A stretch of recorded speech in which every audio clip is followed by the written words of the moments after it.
My name is Lauren. I'm 35 years old and live in a small coastal town about a 40-minute drive from San Diego. Every morning, I brew a strong cup of coffee, listen to the local news, and walk to my office. Just a few streets away from home, I'm the co-founder of a tech startup focused on healthcare innovations, a role that's often hard to explain to people who assume office jobs just mean answering emails all day. My family never really understood what I do, or maybe they never cared enough to try. To them, I've always been the odd younger daughter, the one who dressed casually, hardly wore makeup, and was always buried in her laptop or on some endless conference call. Anna, my older sister, is the one they adore. She's 4 years older than me and has always been the golden child. Beautiful, elegant, soft-spoken, and effortlessly charming. Even in old family albums, I look like a faded afterthought compared to Anna's constant glow. At Thanksgiving or Christmas gatherings, relatives would flock around her with admiration. "Anna, you look breathtaking in that dress," they'd say, or, "Anna, your fiancé is a surgeon. How wonderful."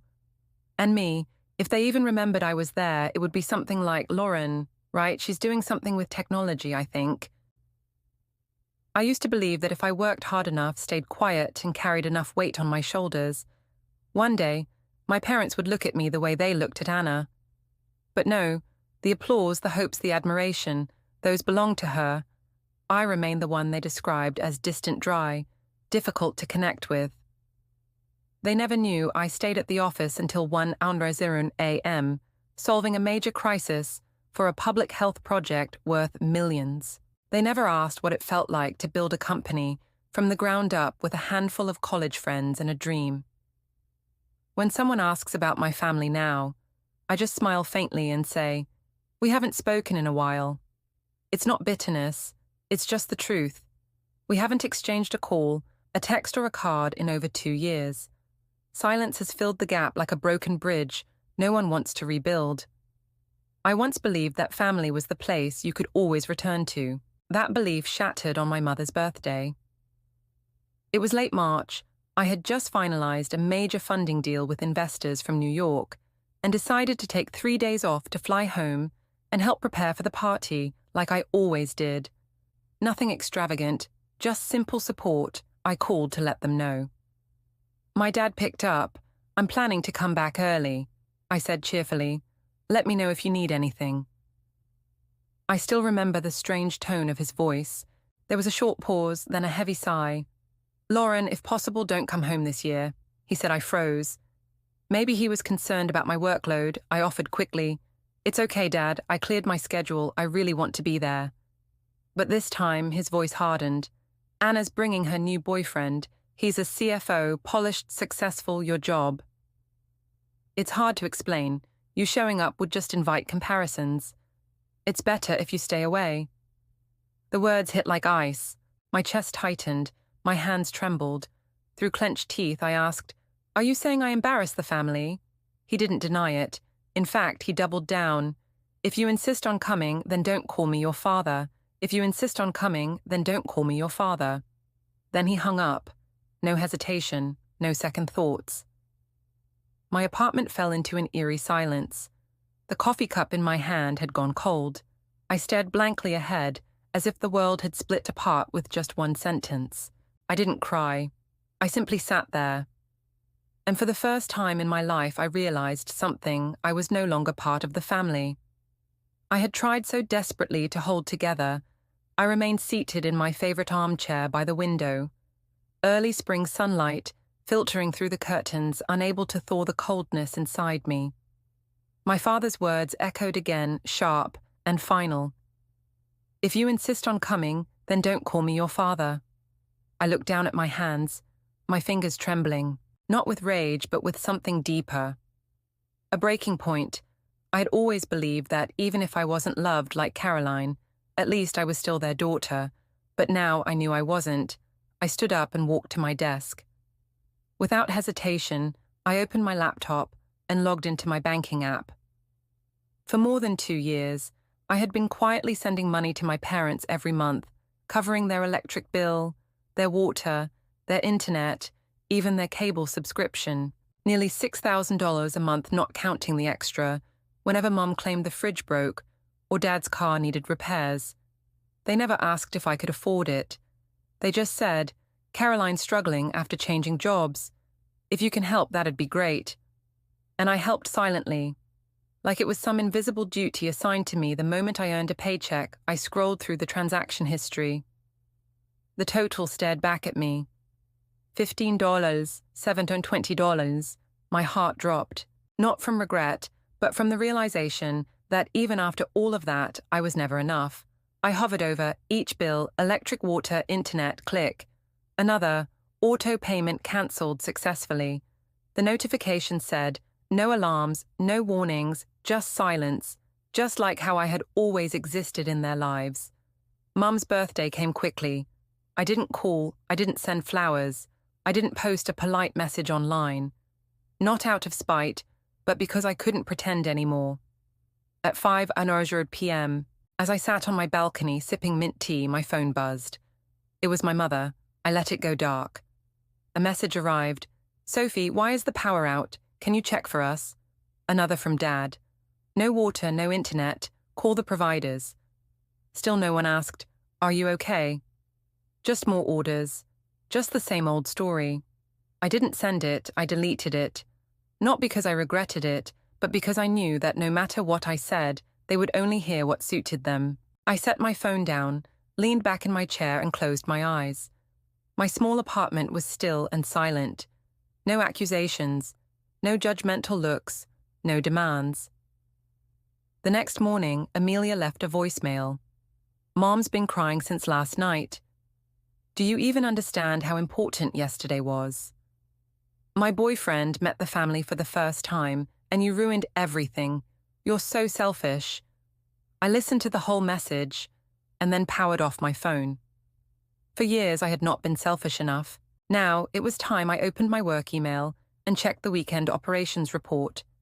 One subject line caught my eye. New Jersey staff transfer to San Francisco, awaiting approval.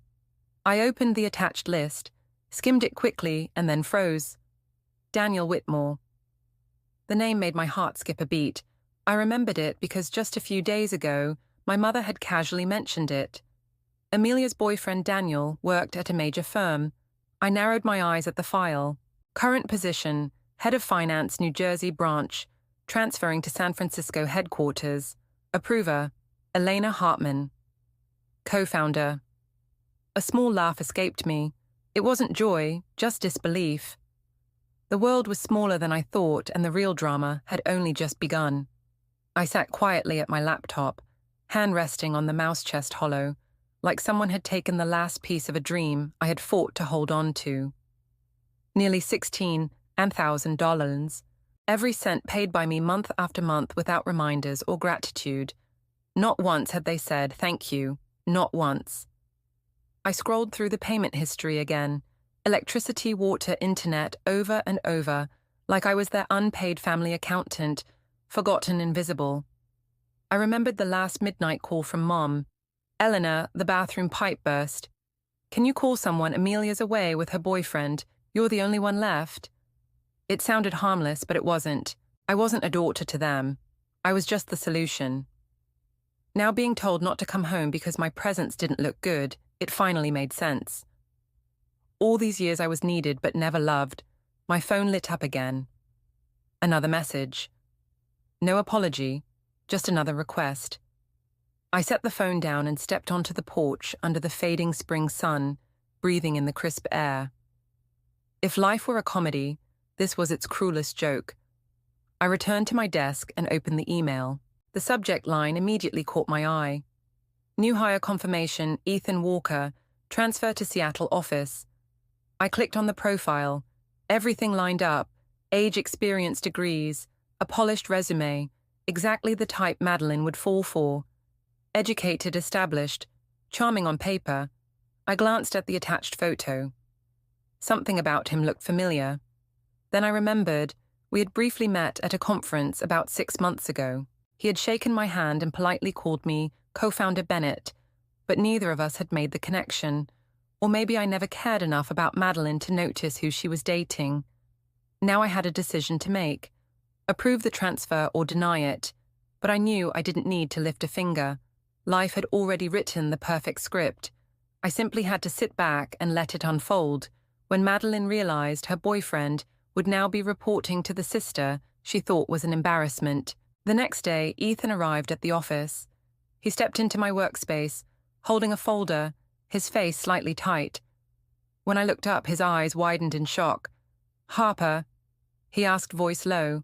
I smiled faintly, calm and composed. "Welcome to Orion Technologies. I'll be reviewing the entire financial plan. For this quarter, I look forward to working with you." Ethan froze. His face flushed, then paled. No one in my family knew I had co-founded this company. They had always assumed I was some low-level office worker. I said nothing more, just slid the contract toward him. Ethan quietly took it and left the room. I leaned back in my chair. I wasn't happy or sad. I simply felt like the wheel had finally turned. And this time, I didn't have to say a word. The truth had spoken for itself. On the morning of my mother's birthday, the Seattle sky was thick with fog, blurring everything. I poured a strong black coffee and sat by the window staring at the empty yard. I didn't plan to call, text, or post anything. At 9:00 a.m., my phone buzzed, first message from Mum. "Harper, sweetheart, the power's out. Can you check?" I placed the phone face down. 15 minutes later, Dad texted coldly, "Still no power, water's out. Call the provider. No concern, no apology, just commands. Exactly as I expected. Take care of this now. Madeline, seriously. Julia, today is important. Mom's about to cry. There's no internet, I can't call anyone, I'm losing it here. Can you stop being selfish?" I leaned back. My coffee had gone cold. The messages didn't make me feel vindicated. They didn't satisfy me. All I felt was emptiness, a quiet, unwavering emptiness. Then the phone buzzed again. A video call from Aunt Linda, the only person in the family who still sent holiday cards. Even though I rarely responded, I hesitated, then answered. Her old kitchen appeared on the screen, lit only by a phone flashlight. She looked tired, her eyes slightly red. "Julia," she said gently, "your mom's panicking. The house is dark. Everyone's running around. No one knows what to do." I said nothing, just looked at her. She paused, then added, not accusing, not defending. "What happened? You've never missed your mum's birthday.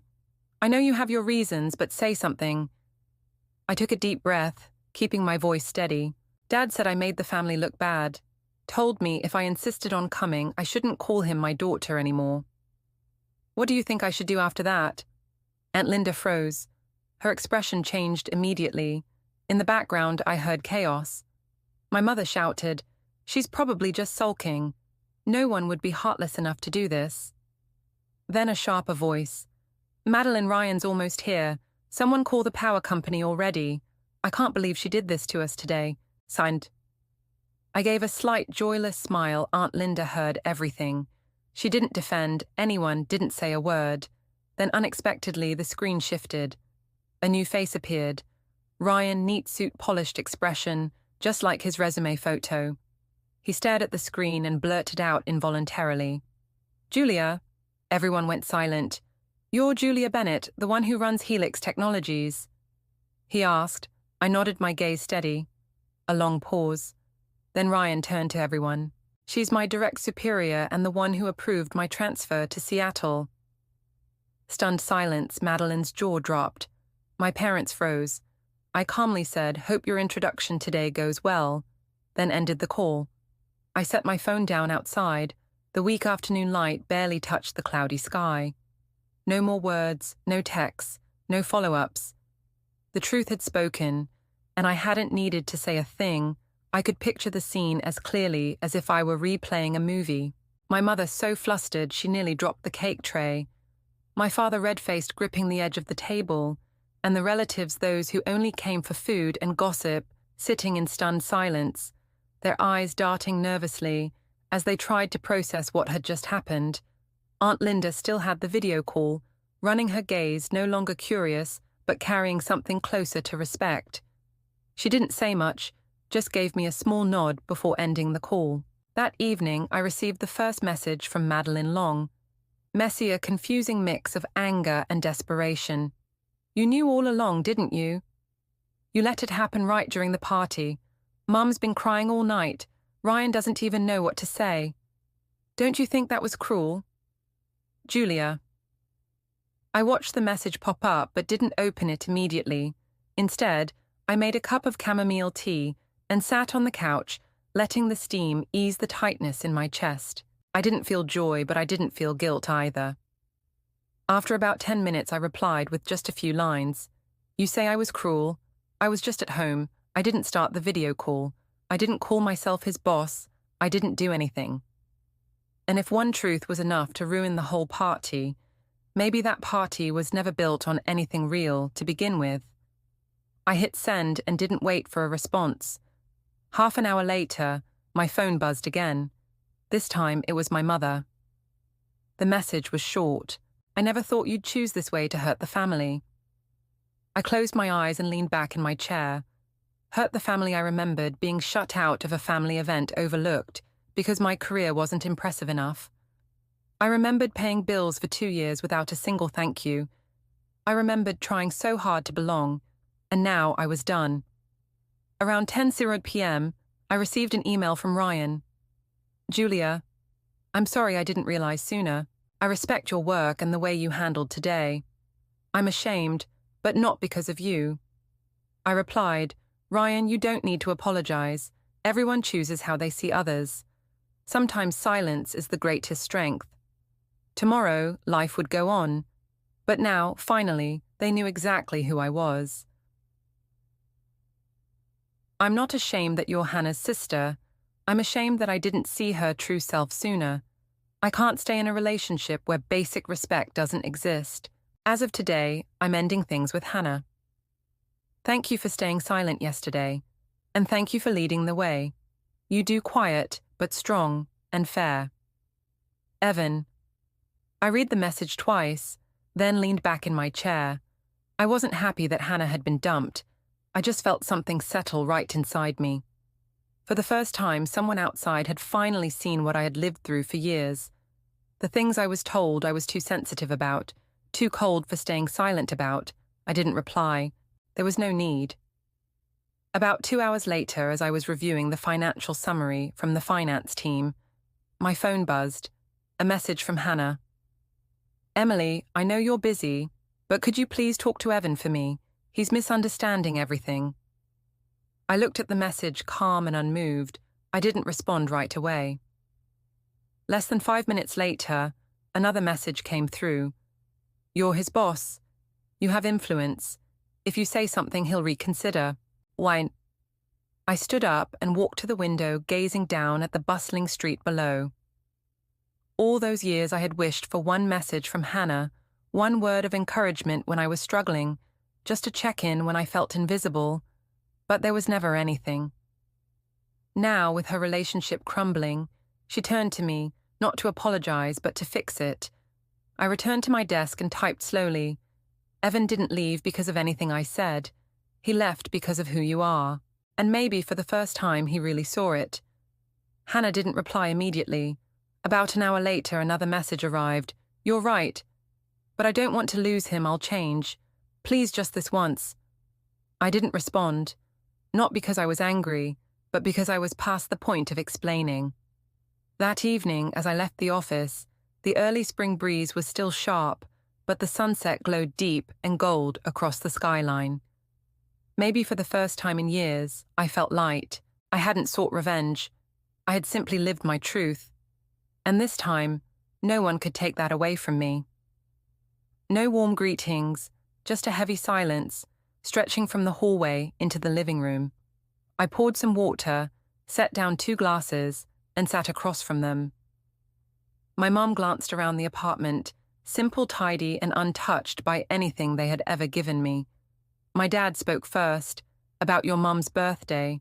I said some things I shouldn't have. I stayed quiet. He looked at me, then continued slower this time. Maybe we've been a little hard on you. Hannah's been a mess since the breakup and your mum's been crying non-stop. We wanted to sit down and talk like a family. I nodded slightly but said nothing. I already knew there was more. I had seen this build up before. Just as I expected, my mom jumped in. "Well, we actually have a proposal," she said, hesitating before placing a bag on the table and pulling out a printed sheet. "We've thought it through. You're stable now, your job's great.